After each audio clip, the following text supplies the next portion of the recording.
Dudes and dudettes, how are you guys? This is Chazzy and welcome back to What's the Damage, and I'm pretty sure you guys know the drill at this point. This is the segment on my channel where I get to really let the dogs out and get angry, and back in the day I would curse a lot, get really into the topic. Normally it's a heated rant, something that makes me very angry. And the issue here, there's somebody calling me but it's unknown, so screw you.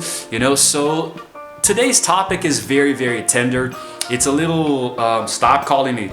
It's a little difficult to talk about, because it's actually kind of controversial. I do believe this may be one of the most controversial topics on this channel, but in the sense that I myself do have sort of like a divided opinion about it, and I'm pretty sure other people do, but I'm pretty sure it's normal for some of you to fall more towards one side or the other. It's completely normal. But I'm going to be talking about the concept of zoos, and how they keep animals against their will in captivity and use them to profit.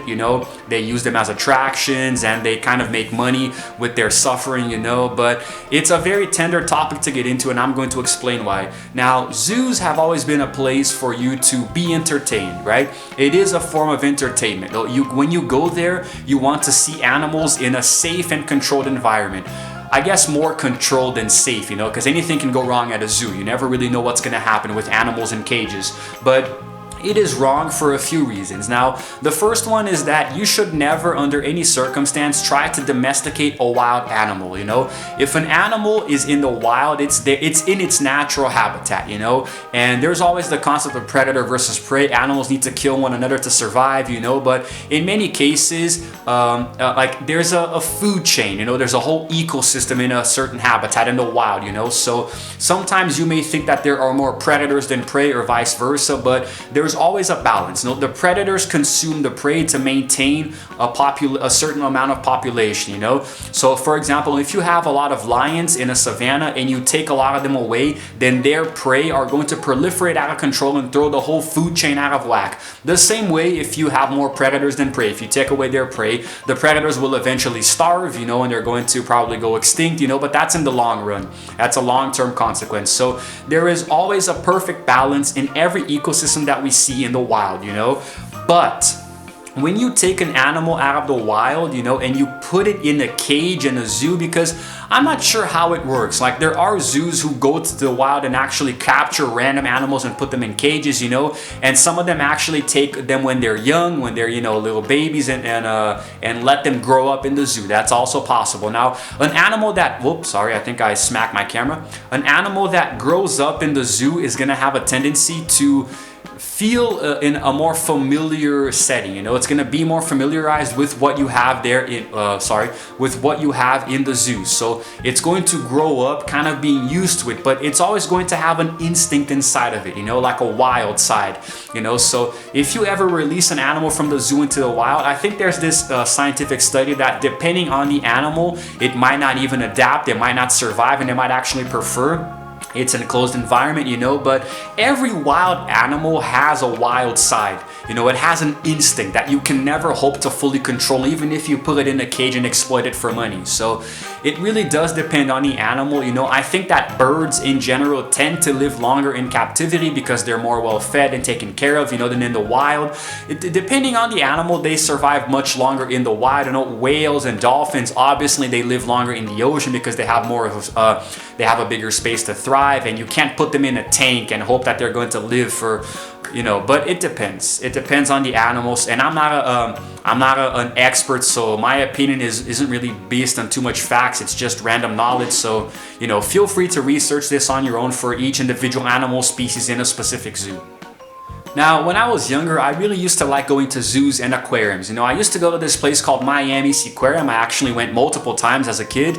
And when I was a teenager, I went to SeaWorld with a buddy of mine, and his family. It was really cool. It was very nice. I got to see a lot of cool stuff. And I love aquatic life, whales, dolphins, sharks, all that kind of thing. So it was really nice to go to a place like this and see the animals that I normally wouldn't be able to, because let's be honest, when we go to a zoo or an aquarium, we are going to see something that we know know that we are not going to have a lot of opportunities to see in real life, you know? I mean, how many opportunities do you really get in life to see a killer whale, for example, you know? Like, well, you can't really see orcas in their natural habitat without being threatened, you know? Because normally if you come near an orca or a pod of them, it's because they're going to attack and kill you, you know? That's just how it works. Orcas are not docile, you know? Don't believe what you see in the Free Willy movies, all right? So now the thing is that dolphins are obviously very friendly. You can actually see them in the wild, and normally they won't hurt you, you know, because they actually do have a playful nature.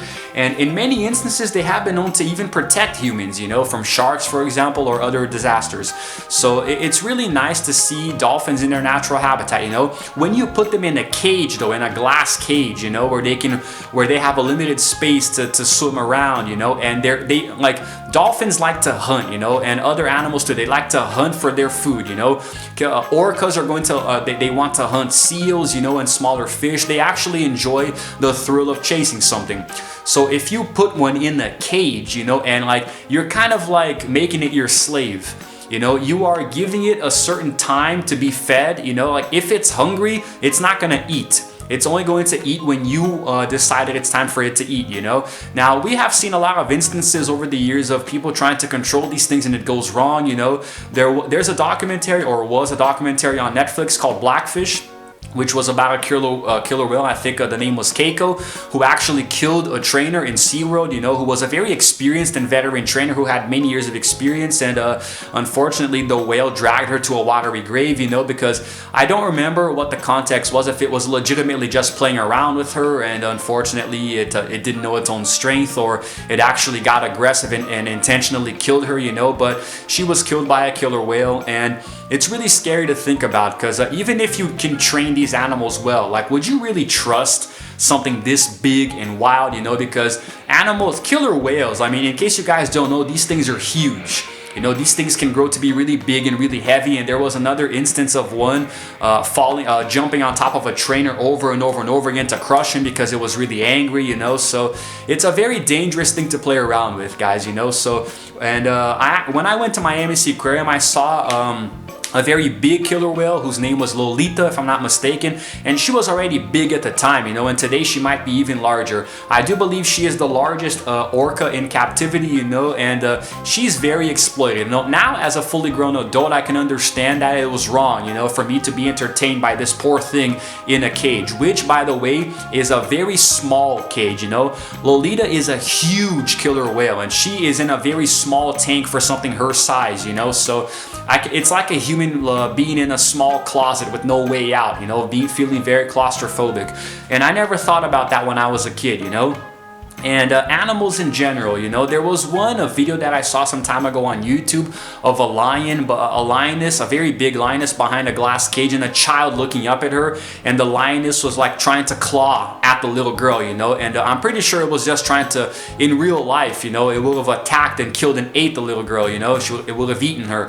But it's actually heartbreaking to see the thing desperately clawing at a glass cage, trying to get out, and it couldn't, you know, and at the end it even looks down like it's sad and dejected, you know.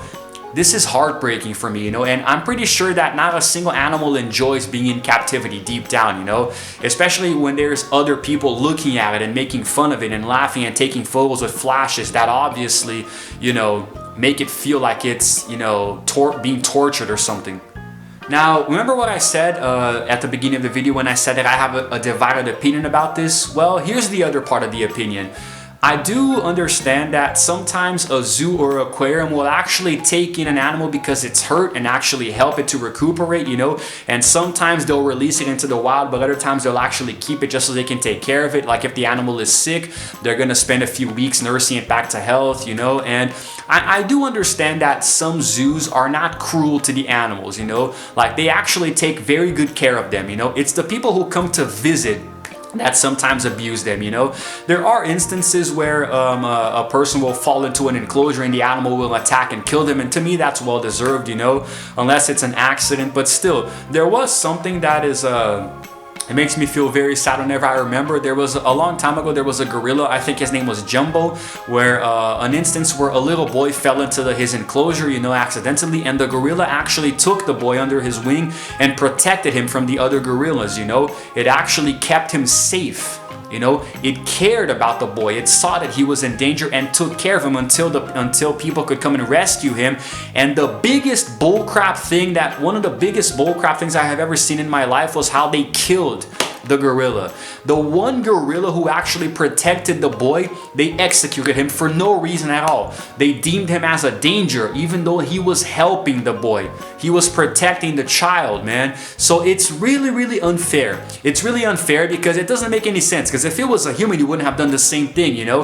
If you saw a person trying to protect someone, then you wouldn't have killed the person. You only killed the gorilla because it's an animal, you know? The gorilla had a bigger conscience than the actual humans who killed it, you know? So I think that's just, I'm trying so hard not to curse because I can't curse on YouTube anymore, but man, this angers me. You guys have no idea how this rattles me down to my core, you know? And when an animal has more emotions and feelings, you know, and sense, you know, to act than human, and then it's killed just because of this, you know? It's like these people would have preferred it to be a random wild animal or something. Stop calling me. Nobody's calling me? My phone vibrated.